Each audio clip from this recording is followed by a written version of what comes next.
Powerful এক ব্যক্তির সাথে পরিচিত হই যার নাম ওয়াং। ঠিকই ধরেছ, এই ওয়াংই হচ্ছে আমাদের প্রধান চরিত্র।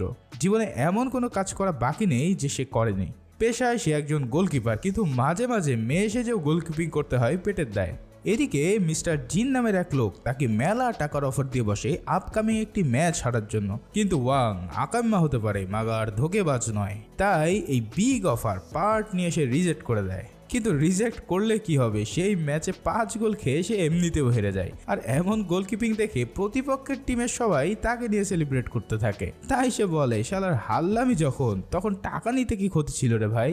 এদিকে ম্যাচ শেষে তার বন্ধু জিয়াও ওয়াং এর বাসায় আসে যে মালটা বেঁচে আছে নাকি তা দেখার জন্য।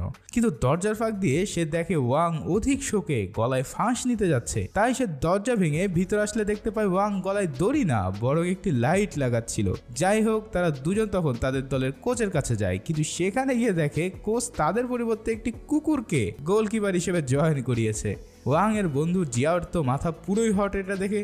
তাই তারা দুজনেই টিম থেকে সাথে সাথে রিজাইন দিয়ে দেয়। গাড়িতে করে যাওয়ার সময় এক অত্যাধিক লেভেলের চিটার লোক তাদের গাড়ির সামনে এসে অ্যাক্সিডেন্ট হওয়ার নাটক শুরু করে দেয়। এমনিতেই দুজনের মেজাজ খারাপ, তার উপরে নেইমার স্টাইলের নাটক। তাই তারা দুজন তাকে আচ্ছা করে কেলাতে থাকে।